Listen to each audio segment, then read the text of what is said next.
With the past two speakers, we already had a little bit of setting the scene, but now I would like to invite Dr. John Edwards, Secretary General of the European Association of Institutions in Higher Education, the EURASHE, to introduce us to the report on skills and smart specialization and what happened ever since this report was produced.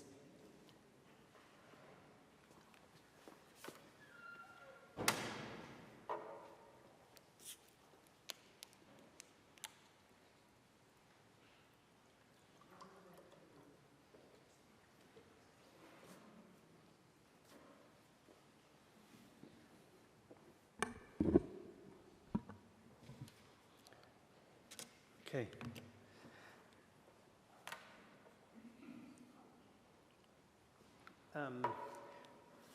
Good morning, afternoon even. And it seems like it's morning, but we've had a morning of lots of other activities before this conference started. And I would like to first thank you, the National Research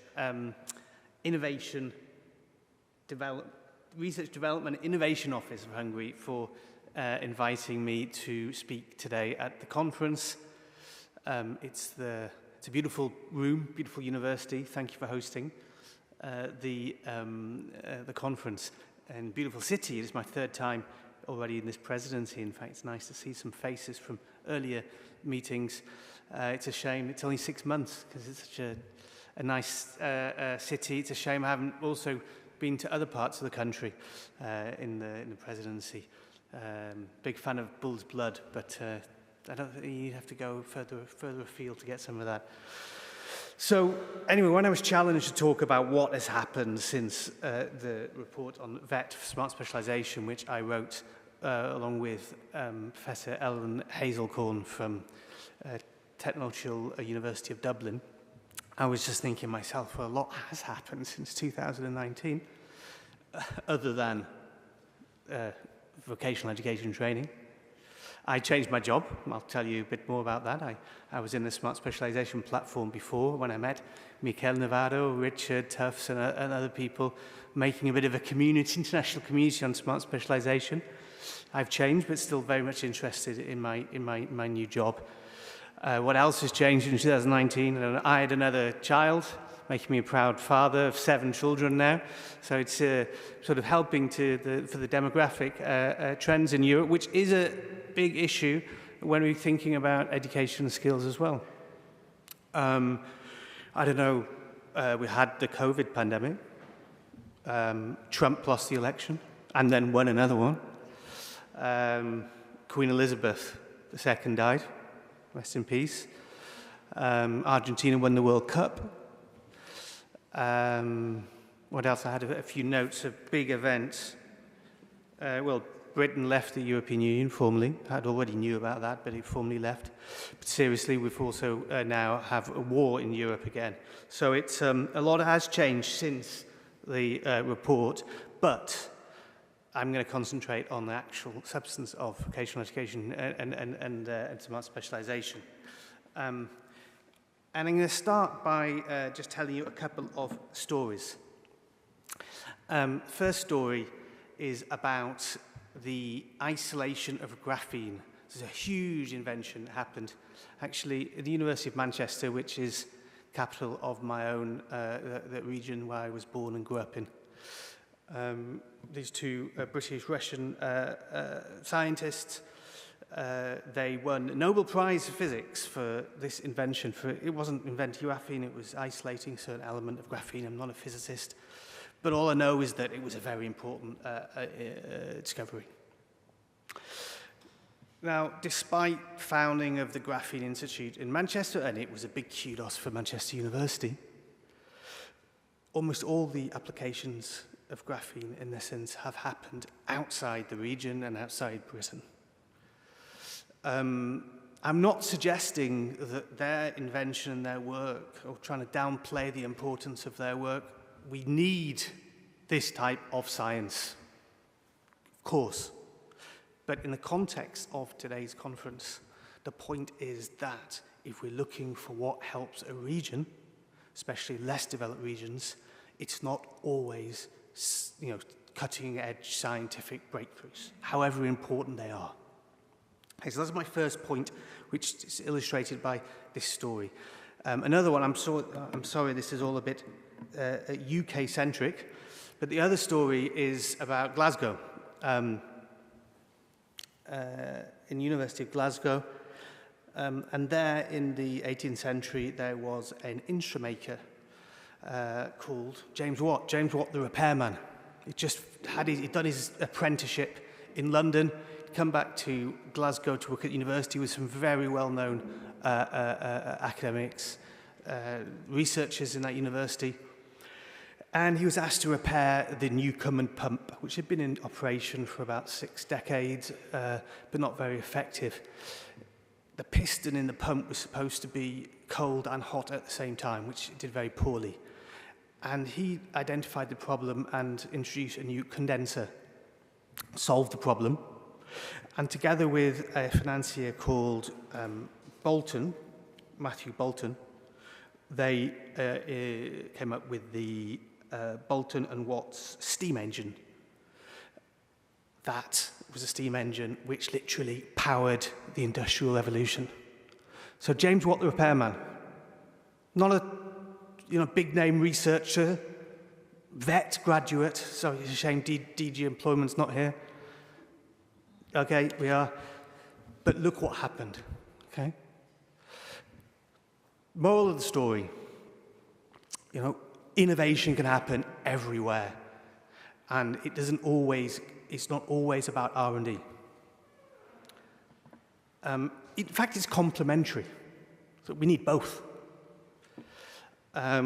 Example of this is Xerox. Xerox is not a very well-known company compared to companies like Apple and Microsoft. They actually invented the photocopier, but they didn't make much money out of it.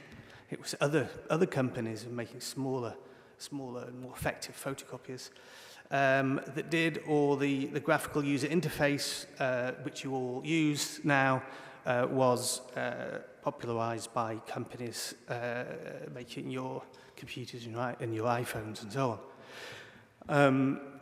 I think we need to just think about how we then use the results. I mean, we've talked a lot about competitiveness now in Europe and about European companies. There's evidence to suggest that one of the biggest indirect beneficiaries of the European Research Council are American companies. So we just have to think carefully about how we're using the knowledge that we produce in Europe. And this is just a scheme of that to show how R&D in the middle, yes, basic and applied research, but all the other elements around it that are needed to add value to the knowledge. In fact, also create the knowledge. We need engineers, designers, marketers, managers. We need trainers to use it, IT, software developers, and so on. We need all this around the research to apply the research results into the market. Okay, so going back now to the question, which was smart specialization and skills, and yeah, back in 2018-19, I co-authored not only on VET, but also on smart specialization and higher education. What's the difference? I mean, that's a good question. And just before we go into actually think what is VET, I know everyone seems to think they know what it is. But it's actually, I would say, not a very clear concept. We have VET in our national systems regulated, and they differ across every country. But actually, conceptually speaking, VET is simply a mode of teaching and learning that we have at all levels of education. And, we've had these definitions from international organizations, our own agency, CEDEFOP, saying, for example, in the CEDEFOP, that it aims to equip people with knowledge, know-how, skills and competences required in particular occupations, or more broadly in the labour market. So we're actually talking about work-related education and training. Think of a doctor. A doctor is trained to be a doctor. He's not trained to be a lawyer. But is that a vet degree? I don't know. Obviously, I'm giving extreme examples, but I think we need to think holistically about what we mean by vet, and vet is changing. The profile of vet is changing. And we had Deputy Director General already talking about the sense of vocational excellence. I myself represent a European Association. It's changed its name since I was introduced. It's called European Association for the Applied Sciences in Higher Education, which looks at applied and professional higher education. It essentially vet at higher levels, if you like. And I obviously couldn't resist just telling you a little bit about it. So, we have 80 members, and we're working in the European higher education area, European research area, so on, trying to bring higher education institutions closer to the world of work and companies in regions. But back to the subject of today.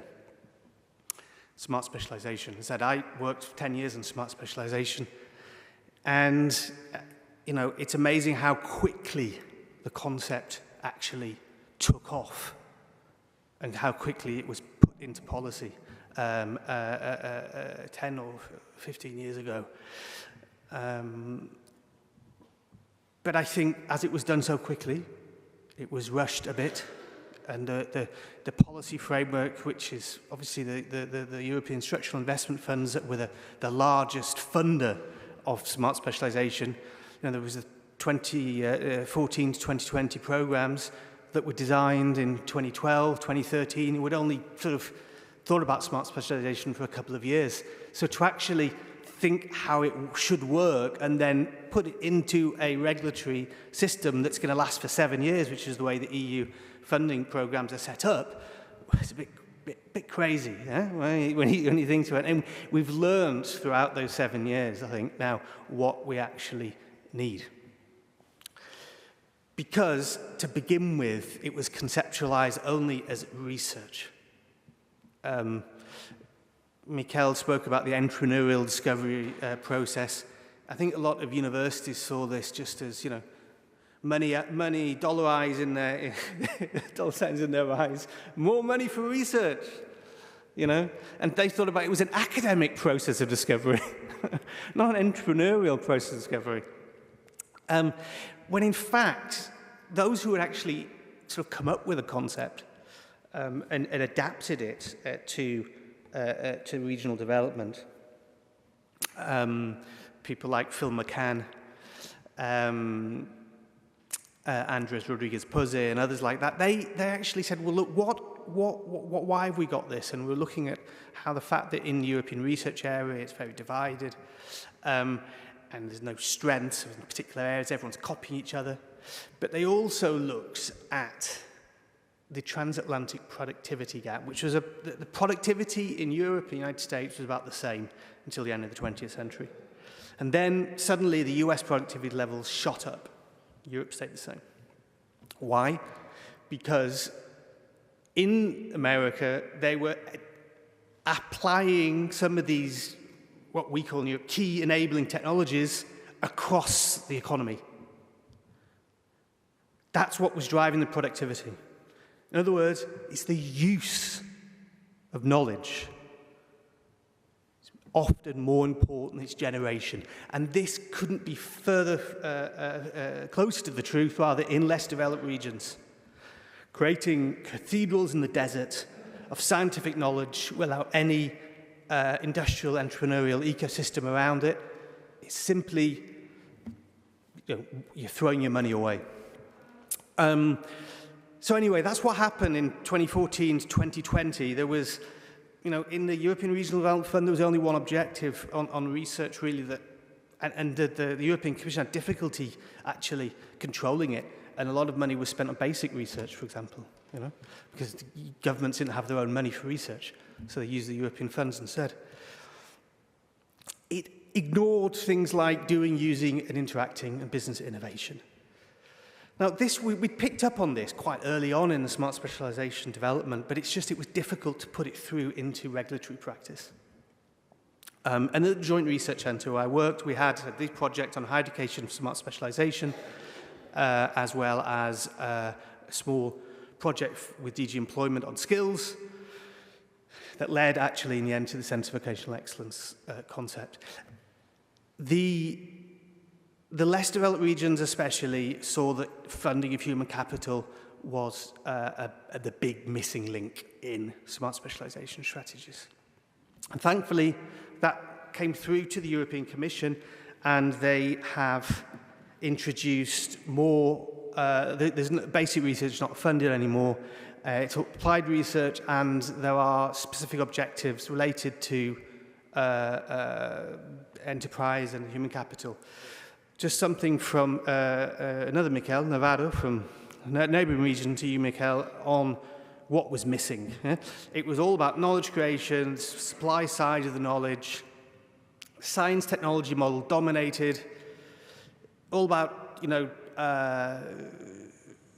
research intensive universities, high-tech industry, large companies. Nevada had a fantastic industrial PhD system linked to the smart specialization priorities, but there was generally a lot of money wasted on theoretical PhDs and so on. People just thought about the region. It's hard in Europe because of the NUTS, the territorial system of funding, but actually there's also about smaller sub-regional elements to it as well. Whereas we need to look more about knowledge diffusion, exploitation, the demand side, the doing, using, interacting model, KIBs, that's knowledge-intensive business services, vet centres, traditional industries and SMEs. We need to look much more at the labour force, labour market, all levels of qualifications, and I said more of a multi-level approach to things. That's what was seen. I mean, this is back, 2014? But it only took till about 2020, obviously because of the 7-year programming period, to get some of this into the EU regulations. Okay. So what type of skills do smart specialization strategies require? So I think it's quite clear that we're not looking only at technical skills, and I think this is where VET is changing. Because VET has been very much focused on specific skills that change so quickly. Skills changes, technology changes. So we need, obviously, the skills to adapt, the soft skills in addition. These kind of hybrid roles is what industry is demanding most. And also, the interdisciplinarity is good for innovation as well. But the education sector, especially universities, they can't do it on their own. They're too slow. Industry demands things tomorrow, Not by the time you think of a degree program, get it quality assured, approval from your government, then you get some students, they do their degree and they graduate, it's too late. We need to work with companies, the education system with companies during the studies. We need to be much more dynamic about systems of quality assurance and accreditation. Okay. And this is what I said about the permeability with the world of work. Degree-level apprenticeships. The apprenticeships not just for traditional vet students, they should be for higher education as well. And there's hardly any, if you look at actually the higher education sector, very few. There's some countries introducing now on a more routine level, but degree-level apprenticeships, important. I mentioned my 7 children, but is the opposite to the demographic trends. But the fact is, the population is declining massively. We are getting few young people through to higher education in the first place. In fact, that was the topic of the Higher Education Directorate General meeting here in Budapest a few weeks ago. Demographic change and the impact on the higher education sector. What does it mean, though? It means the learners are going to have to adapt as they get older because they're not going to have the same number of young people. in addition to the changes in the economy. And, you know, the higher education sector, the vet sector, whatever, the education training has to change. It can't carry on business as usual, not getting the normal 18 to 21-year-old student through university and then not having to upskill or reskill afterwards is a thing of the past. Okay. But also, we have to think, and this is the thing where vet comes in, yes, the new jobs will involve 40%. This is, I think, a set of data.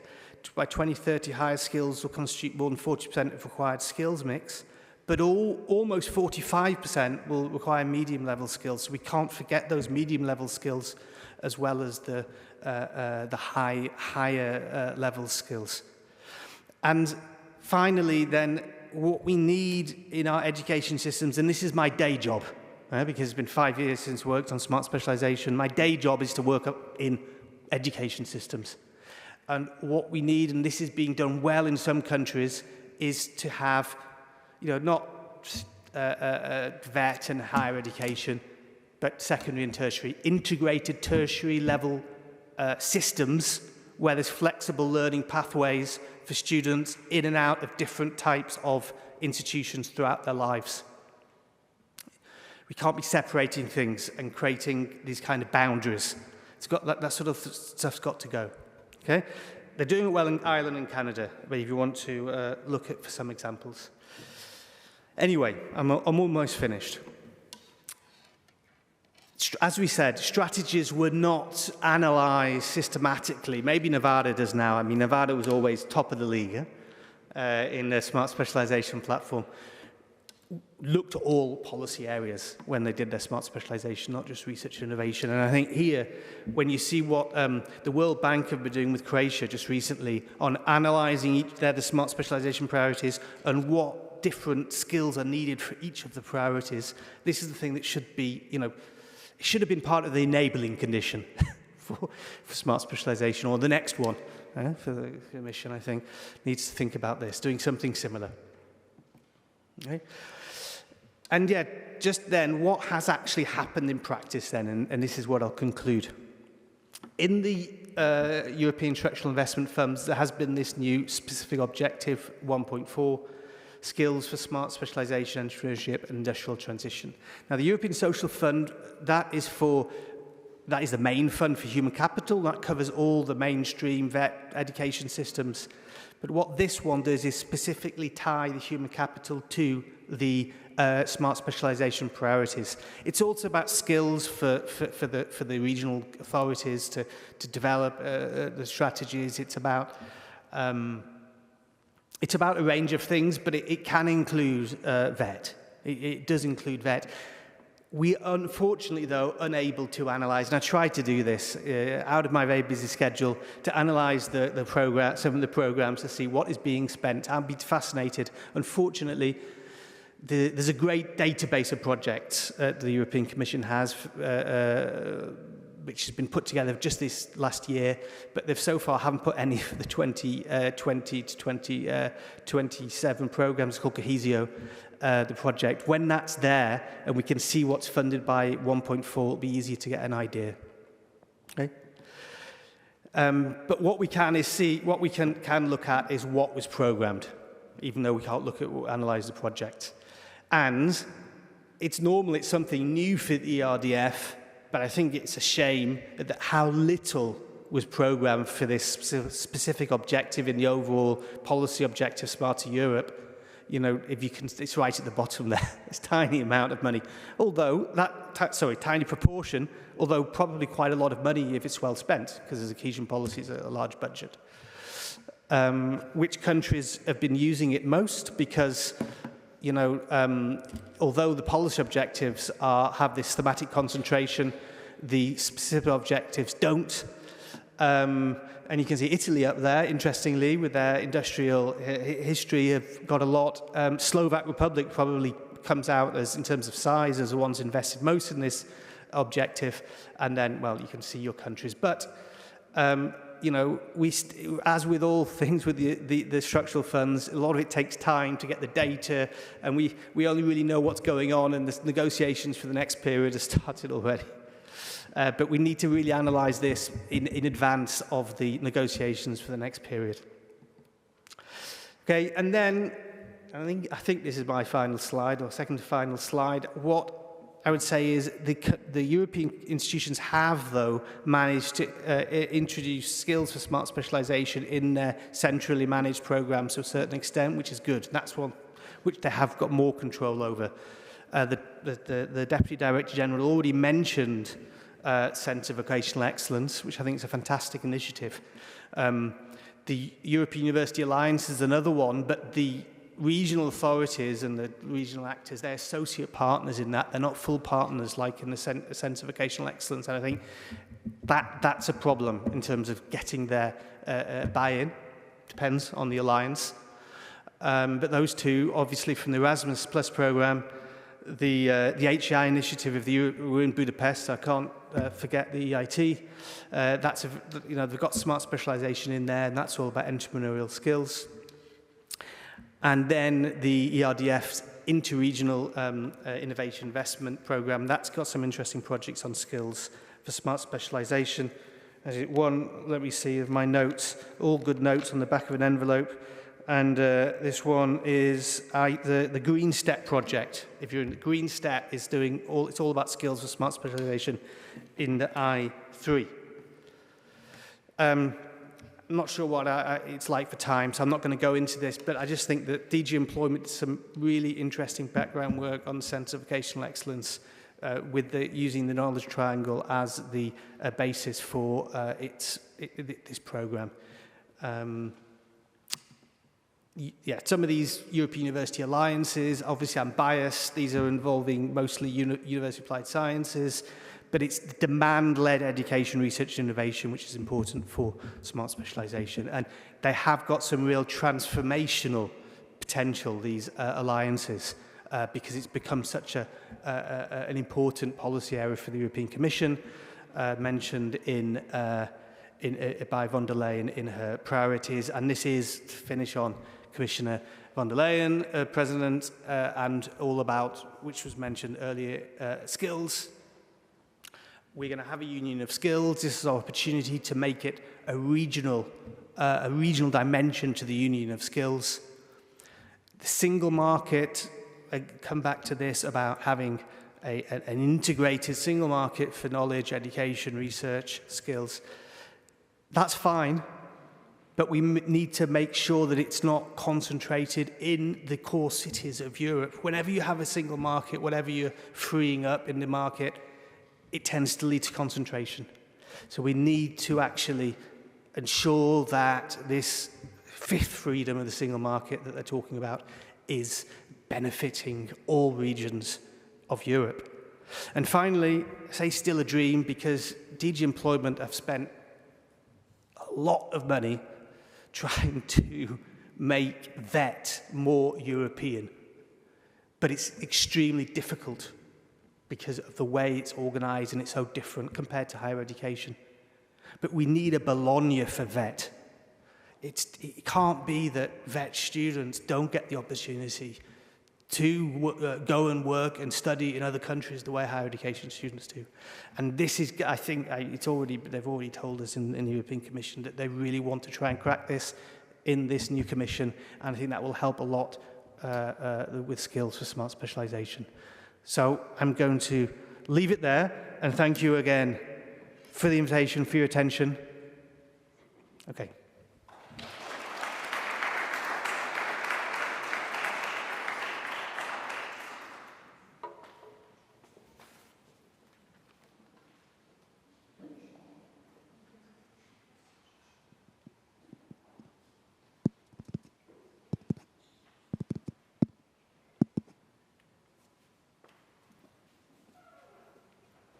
Thank you very much, Dr. Edwards. As I can see the time, we still have 3 minutes, so maybe 1 or 2 short questions to our speaker.